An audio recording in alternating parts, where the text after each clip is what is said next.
अच्छा, भारत में कोई भी बिजनेस अगर चल रहा है तो जीएसटी का नाम तो सुना ही होगा, है ना? और ये जो जीएसटी रिटर्न्स हैं, अक्सर काफी कॉम्प्लिकेटेड लगते हैं। लेकिन सच कहें तो ये आज के इंडियन बिजनेस की रीढ़ की हड्डी हैं। तो सवाल यही उठता है कि भारतीय व्यवसायों के लिए इतनी जरूरी ये टैक्स प्रणाली आखिर काम करती कैसे है। चलिए आज इसी पहेली को सुलझाने की कोशिश करते हैं। चलिए शुरुआत करते हैं सबसे बेसिक सवाल से कि भाई ये जीएसटी है क्या। इसे समझने के लिए जरा उस दौर के बारे में सोचिए जब हर राज्य के अपने अलग अलग टैक्स होते थे। मतलब एक पूरा उलझा हुआ जाल था। जीएसटी असल में इसी जाल को सुलझाकर एक सिंगल यूनिफाइड सिस्टम बनाने की कोशिश थी। तो जीएसटी यानी गुड्स एंड सर्विसेज टैक्स एक अकेला ऐसा टैक्स है जिसने VAT, service tax, excise duty जैसे कई पुराने टैक्सों की जगह ले ली। और इसे डेस्टिनेशन बेस्ड टैक्स इसलिए कहते हैं क्योंकि टैक्स उस राज्य को मिलता है जहां सामान या सर्विस फाइनली इस्तेमाल होती है, न कि जहां वो बनती है।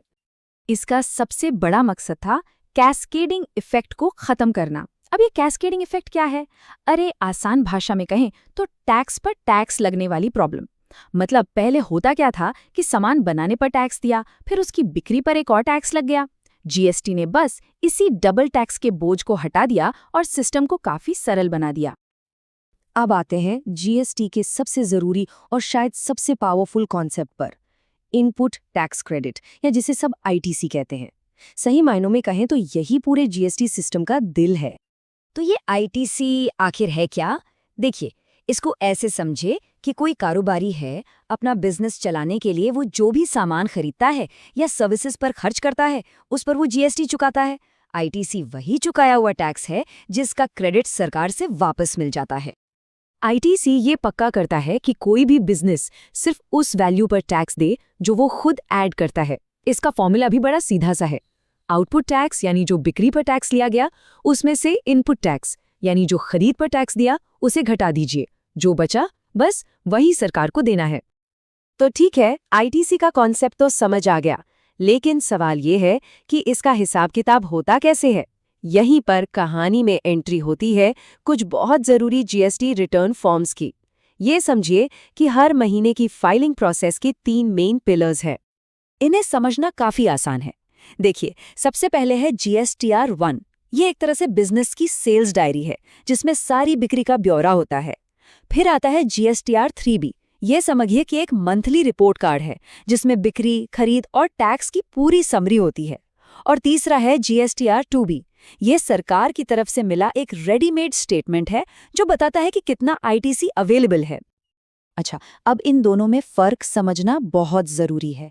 GSTR-1 असल में सरकार को ये बताना है कि देखिए, मैंने इन लोगों को सामान बेचा है। ये बस एक इन्फॉर्मेशन है। वहीं दूसरी तरफ GSTR-3B जो है वो आपका फाइनल टैक्स बिल है, जहां पर आईटीसी क्लेम किया जाता है और जो भी टैक्स बनता है उसे चुकाया जाता है। और एक बात बिल्कुल गांठ बांध लेने वाली है, GSTR-2B ही वो डॉक्यूमेंट है जिसके बेस पर सही आईटीसी क्लेम हो सकता है।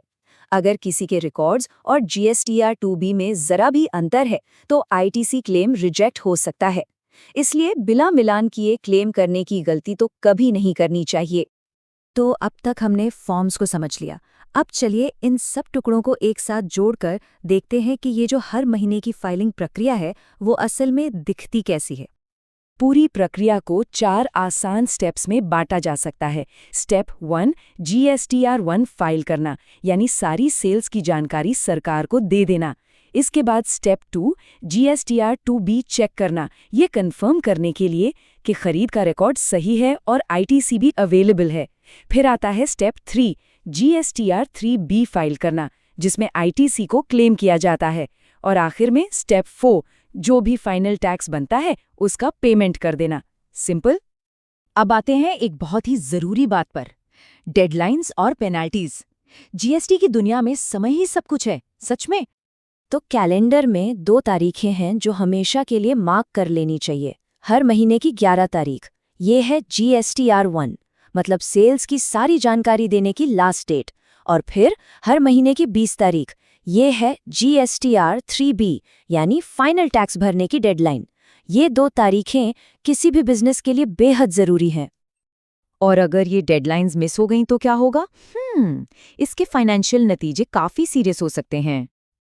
देखिए, GSTR 1 या GSTR 3 भी देर से फाइल करने पर हर दिन के हिसाब से 50 रुपए तक की लेट फीस लगती है। अब ये सुनने में शायद कम लगे, पर सोचिए ये हर गुजरते दिन के साथ बढ़ती ही जाती है।